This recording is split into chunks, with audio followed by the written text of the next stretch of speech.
continue my topic, that is a respiration. So welcome back my lovely student. This is your study guide channel. Please like, share and subscribe my videos, and please listen carefully. This is very important to you, and every step is very important. So be careful. Let's start my topic.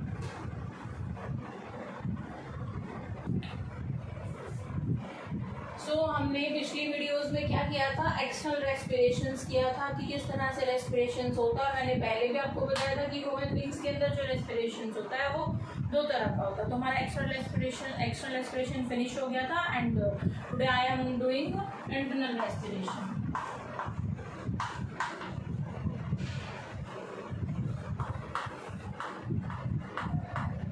Internal respiration का another name है cellular respiration भी है। और cellular क्यों है? क्योंकि ये cell के अंदर होता है, कोई भी एक्सटर्नली हमें फील नहीं होता, इसलिए इसका नाम सेलुलर रेस्पिरेशन भी है। तो जैसे कि हमने पीछे भी डिस्कस किया था कि सेलुलर रेस्पिरेशन जो है वो सेल के बीच में होगा, और जो हमारी ऑक्सीजन है, ऑक्सीजन हम अंदर लेके जाते हैं, इनहेल करते हैं, और कार्बन डाइऑक्साइड को बाहर रिलीज करते हैं। तो ये सारा काम मतलब हमारी पूरी बॉडी में हर एक ऑर्गन्स में जो हमारी ऑक्सीजन है और कार्बन डाइऑक्साइड है वो कैसे पहुंचती है ऑक्सीजन, तो वो किसके थ्रू पहुंचती है? ब्लड के थ्रू। किसके थ्रू पहुंचती है? ब्लड के थ्रू। और ब्लड में क्या होते हैं? हमारे सारे सेल्स होते हैं, आरबीसी, डब्ल्यूबीसीज और प्लेटलेट्स। तो यहाँ पर हम आरबीसी की बात करेंगे, मतलब रेड ब्लड सेल। और रेड ब्लड सेल में एक हमारा प्रोटीन होता है जिसको बोलते हैं हीमोग्लोबिन। ऑलरेडी नो, आपको पता है उसको क्या बोलते हैं? Called haemoglobin.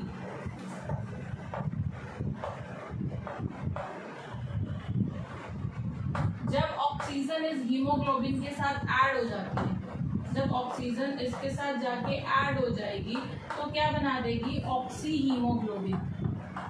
Oxy haemoglobin. और ये ऑक्सी हीमोग्लोबिन मतलब जो हमारा ये रेड ब्लड सेल है, ये पूरी बॉडी में सर्कुलेट करता रहता है, और ये वहां पे जाके सेल के पास क्या करता है? ऑक्सीजन को वहां से रिलीज कर देता है, और ऑक्सीजन उस सेल के पास पहुंच जाती है, और जिससे उसका सेलुलर रेस्पिरेशन कंप्लीट हो जाता है। वही हमारी जो पिछली इक्वेशन है सेम रहेगी, C6H12। मतलब हमें यहाँ पर एनर्जी की भी जरूरत है, फूड की भी जरूरत है, प्लस हमारे पास क्या है? ऑक्सीजन, जो हमें कहाँ से मिलेगा? इस ऑक्सी हीमोग्लोबिन से। जब ये हमारा ब्रेक डाउन होगा तो हमें क्या मिलेगा? 6CO2 मतलब carbon dioxide, plus 6H2O plus water, और प्लस एनर्जी। तो मतलब यहाँ से हमारी जो प्रोसेस है वो इसके थ्रू हमारी प्रोसेस कंप्लीट हो जाएगी। और ये हमारा ब्लड के बिना तो कोई काम होगा ही नहीं, क्योंकि जब ब्लड के थ्रू हमारी ऑक्सीजन आएगी तो ब्लड के थ्रू ही कार्बन डाइऑक्साइड भी वापस बैक आएगी, और फिर वो लंग्स में आकर, एल्वियोली में आकर वापस नोस्ट्रल के थ्रू बाहर रिमूव हो जाएगी, और ऐसे ही ऑक्सीजन एंटर करेगी, इनहेल करेगी हमारी बॉडी में। तो ये हमारा इंटरनल रेस्पिरेशन था।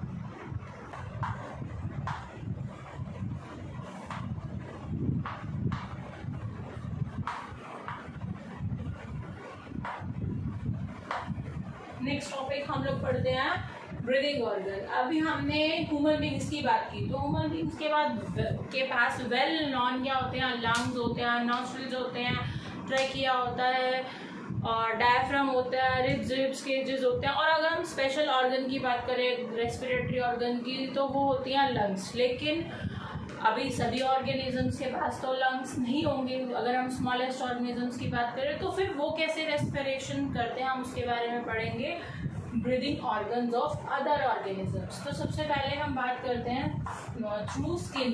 जो स्किन के थ्रू रेस्पिरेशन करते हैं वो कौन से होते हैं और कैसा होता है उनके अंदर रेस्पिरेशन? जो स्किन के थ्रू करते हैं वो होते हैं हमारे अर्थवॉर्म, जो फार्मर फ्रेंड भी हैं, एंड लीच जो वाटर में रहती है और ब्लड सकिंग एनिमल है।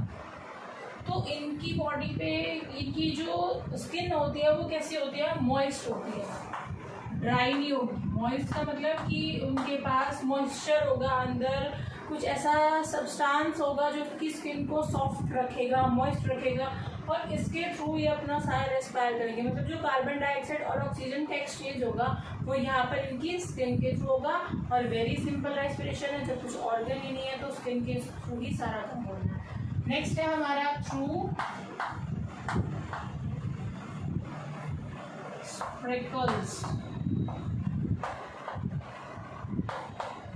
और होल्स। अब इसके होल्स के थ्रू किसके अंदर रेस्पिरेशन होता है? एक है हमारा कॉकरोच और एक है हमारा ग्रासहोपर। ग्रासहोपर जो ग्रीन कलर का होता है, ग्रासेस पे मतलब प्लांट्स पे ज्यादा रहता है। और कॉकरोच आपको पता ही है, हर घर में होते हैं। तो इनकी बॉडी पे क्या होते हैं? छोटे छोटे होल्स होते हैं इस तरह से बॉडी के साइड में, पूरी बॉडी में छोटे छोटे होल्स होते हैं जिसको स्प्रेकल्स बोलते हैं। और ये इन होल्स के थ्रू क्या करते हैं? ऑक्सीजन को अंदर लेके जाते हैं और वहां से फिर इनके पास कैपिलरीज होती हैं, बहुत सारी वेसल्स होते हैं जहाँ से ब्लड पूरी बॉडी में ऑक्सीजन जो है वो पहुंच जाती है। और जब वो वापस एक्सहेल करेंगे, मतलब कार्बन डाइऑक्साइड बाहर रिमूव करेंगे, तो भी इसी होल्स के थ्रू, स्प्रेकल्स के थ्रू वो बाहर रिमूव करेंगे। नेक्स्ट आता है हमारा through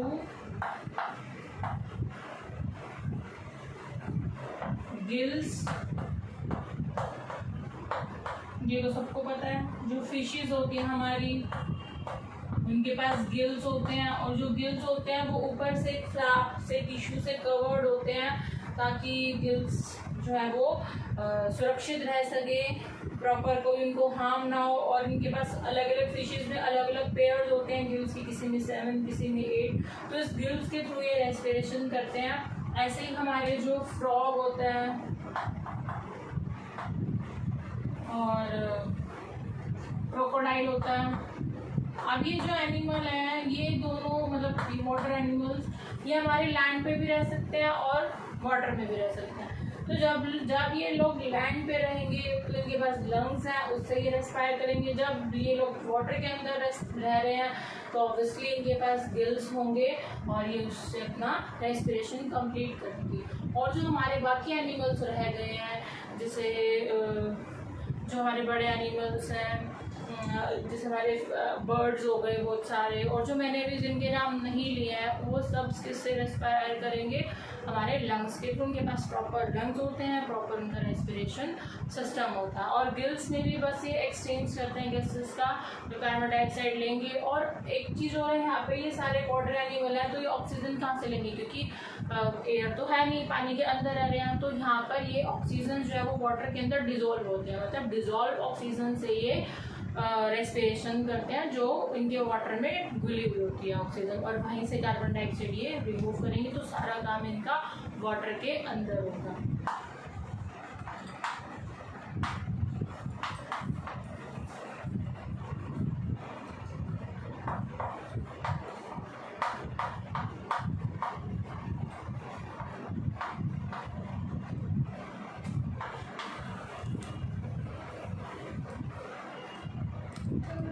types of cellular respiration है हमारा नेक्स्ट टॉपिक। जो सेलुलर रेस्पिरेशन होता है वो हमारा दो तरह का होता है, एरोबिक रेस्पिरेशन,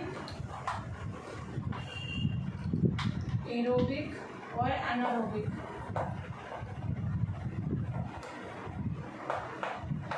एरोबिक में सेम वही चलेगा हमारा C6H12O6 प्लस 6O2 प्लस से क्या बनेगा 6CO2 plus 6H2O plus energy.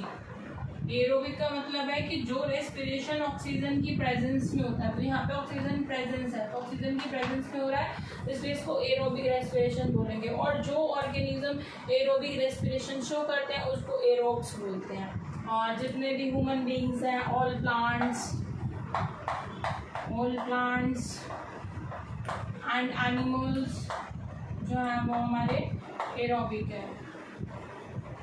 ऐसे ही हमारे एनारोब्स हैं। एनारोब्स में हमारा जो फूड्स है, जो ग्लूकोज है C6H12O6, वो इसमें कन्वर्ट ना होकर C2H5OH इथेनॉल में कन्वर्ट होता है, और प्लस वाटर में हमारा एनारोबिक है ना, उसको ऑक्सीजन की नीड नहीं है, और ऑक्सीजन की नीड नहीं है तो वो कुछ और ही बनाएगा ना, तो वो कार्बन डाइऑक्साइड बना रहा है ना वो ऑक्सीजन बना रहा है, मतलब ऑक्सीजन की तो उसको नीड ही नहीं है, तो वो ऑक्सीजन के एब्सेंस में काम करेगा। और हमारे जो छोटे ऑर्गेनिजम्स हैं, जितने भी स्मॉल ऑर्गेनिजम्स हैं, प्लांट्स हैं, वो एनारोबिक के अंदर आते हैं।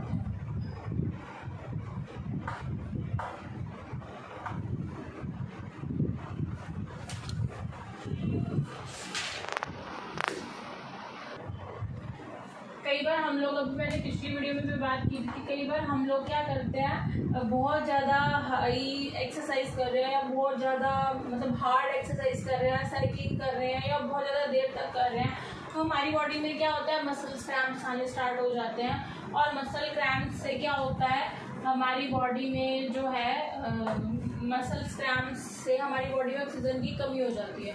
तो तब क्या होता है, जो ये हमारा फूड है वो किसमें कन्वर्ट होता है, लैक्टिक एसिड में।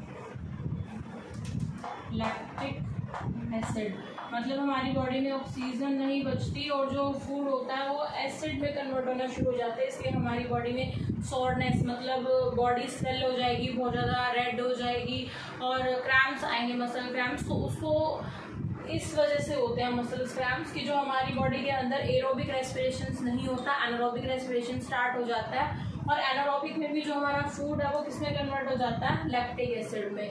और दूसरी बात, जो ये हमारी वीकनेस है, जो ये हमारे क्रैम्प्स हैं, वो कैसे रिमूव हो सकते हैं। आपको या तो हॉट बाथ लेना चाहिए उस टाइम पे, गर्म पानी के बाद, और या फिर उसके अगर आप वो नहीं ले सकते तो ऑयल की अगर हम लोग मसाज करें, कोई भी नॉर्मल ऑयल आप लीजिए, उससे मसाज कीजिए तो हमारे क्रैम्प्स और जो आपकी बॉडी में रेडनेस होगी, सोरनेस, सूजन होगी, वो इससे ठीक हो जाएगी।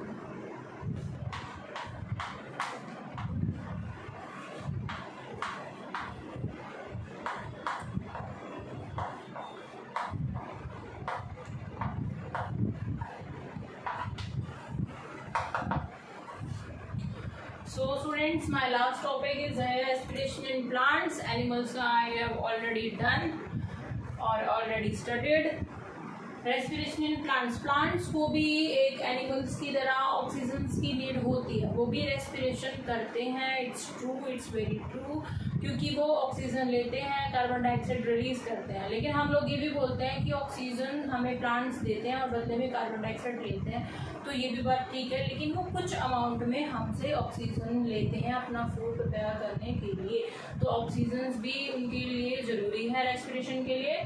तो सिंपली प्लांट्स भी रेस्पिरेशन करते हैं, ये बात सही है।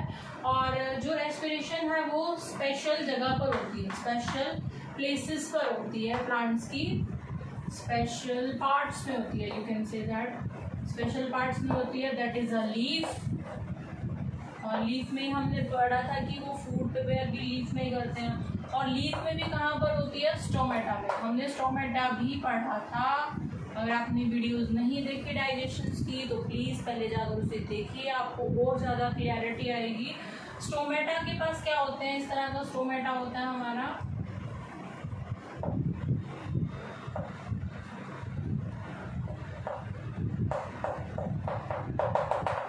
तो इसके पास ये गार्ड सेल होते हैं, तो जो इनका रेस्पिरेशन है वो इस गार्ड सेल पे डिपेंड करता है। मतलब ओपनिंग और क्लोजिंग जो होगी इन गार्ड सेल की, वो ही रेस्पिरेशन में हेल्प करेगी इनकी।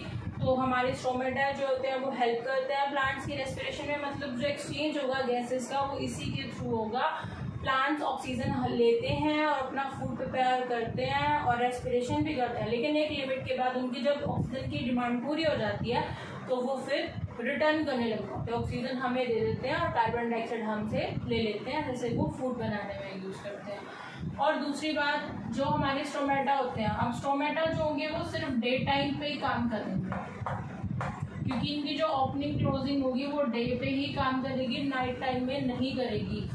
तो उस टाइम पे क्या होगा, लेंटिसेल्स प्रेजेंट होते हैं। लेंटिसेल्स क्या होते हैं, जो हमारे बड़े बड़े प्लांट्स होते हैं, वुडी प्लांट्स, जिनकी स्टेम वुडी होती है, तो उनकी स्टेम में ना ऐसे होल्स होते हैं, लंबे लंबे होल्स, मतलब बार्क भी जिसको आप बोल सकते हो, उनके होल्स को लेंटिसेल्स बोलते हैं। तो नाइट टाइम में ये हेल्प करेंगे प्लांट्स के रेस्पिरेशन में।